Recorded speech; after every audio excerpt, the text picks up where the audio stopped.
Have a break. Have a KitKat. But if you need a bigger break, you'll need a bigger KitKat. And here's how you make one. For your standard giant KitKat bar, you'll need 65 pounds of chocolate and a mold of suitable shape and size. We used a big flower pot. Let's do this. Unpack all the chocolate and break it into smaller pieces. Melt it in the oven at 400 degrees Fahrenheit. In the meanwhile, grab a piece of cardboard and cut the word KitKat.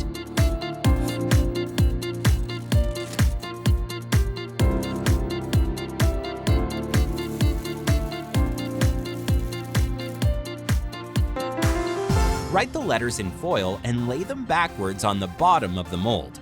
Now you can pour in the chocolate. And while we wait for the first layer to harden, let's do the filling. We'll need 9 pounds of butter.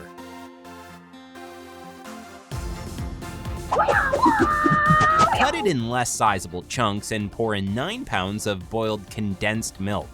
This time your everyday mixer won't cut it, so grab a screw gun instead.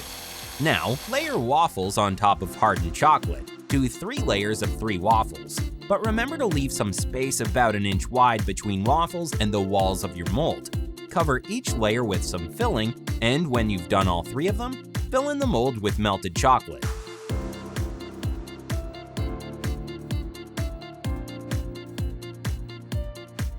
Repeat this whole process 4 times.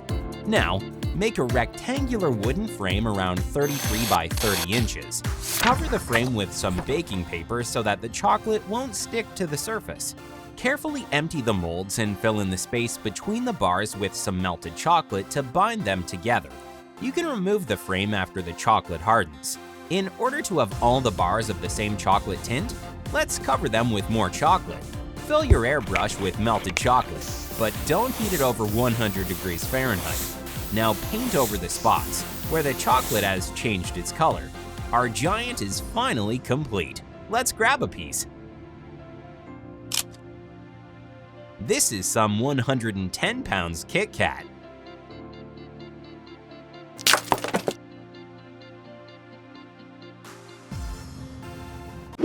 And where there's chocolate, there's gummy bears. We'll need 4 cups of each: cherry, orange, apple, and lemon juice. And of course, 14 ounces of gelatin. Let's start by adding gelatin to the juice. Let it sit for 10 minutes and then microwave it for 2 minutes to let the gelatin dissolve completely.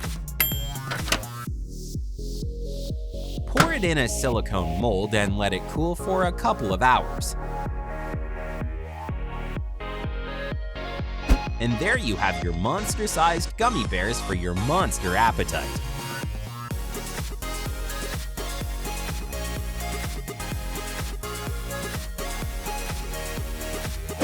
And now, for the cheese lovers amongst you, we have a huge surprise: a giant Cheez-It. We'll need a variety of different hard cheeses, about 2.5 pounds in total weight. We'll also need 7 ounces of salt, 7 ounces of cheese spices, 3.5 ounces of olive oil, 16 cups of flour, 20 eggs, and some 9 pounds of butter. Let's start by mixing salt and spices with flour, then mix in softened butter. All of this butter will make our crackers soft but crunchy. Then you can mix the eggs in.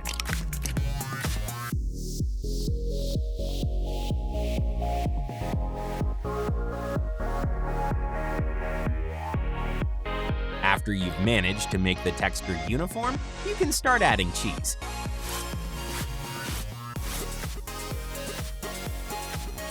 Now start mixing it in. You have to give it all you've got because this won't be so easy. You won't be able to roll the dough out immediately, so cover it tightly with some stretch wrap and put it in a fridge for an hour. This will help with rolling the dough. Now you can cut the dough into smaller pieces. Lay the pieces on a sheet of cooking paper and join them together with your hands and a rolling pin. The dough is soft, so you should have no problems doing that.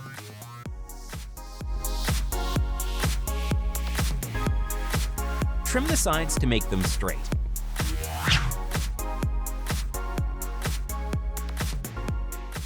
Now, cut the sheet into equal-sized squares. Make a hole in the middle of each of the squares.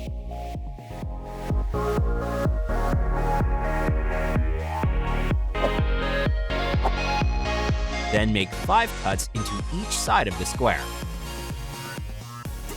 We'll cover the crackers with olive oil mixed with cheese spices.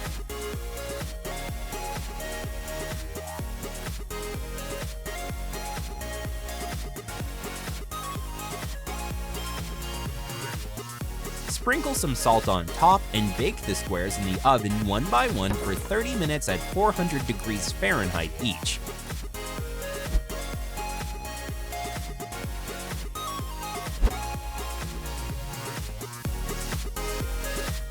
Serve them in a suitable package.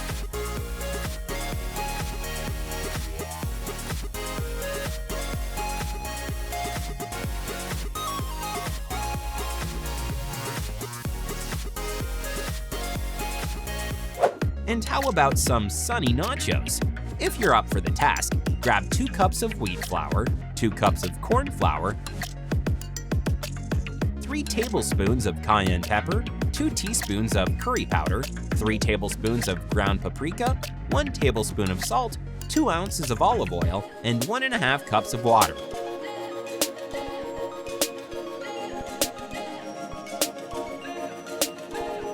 Mix everything together. It's important to not leave any lumps and to thoroughly mix in the salt and spices. Now form a round shape. Sprinkle some flour on a table and roll the dough out in a rectangle.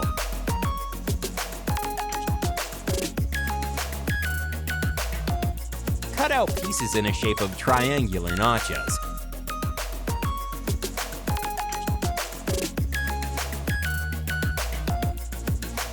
Deep fry each of them for 3 minutes on both sides.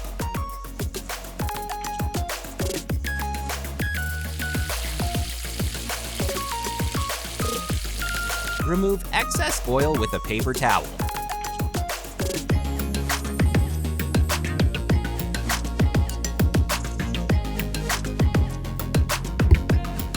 And now for the sauce, grab canned tomatoes.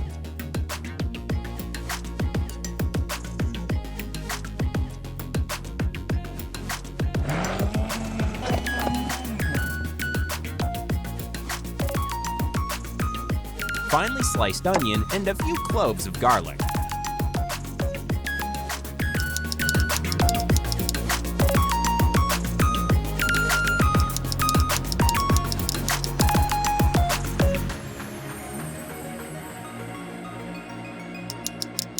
Fry them until golden brown.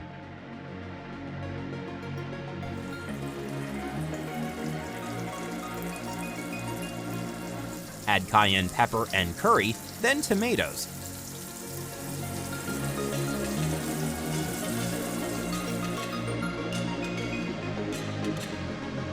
And cook everything for 30 minutes.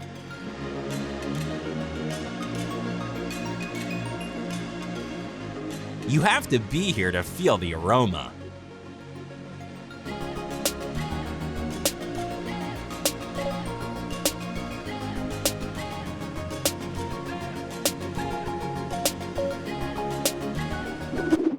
It may seem that cooking giant dishes is a walk in the park, but don't be so sure.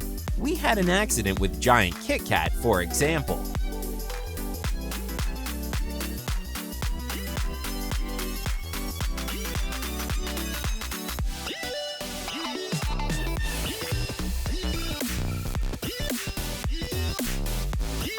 And to break a single KitKat bar in half on purpose, we had to cheat a little to have a clean cut.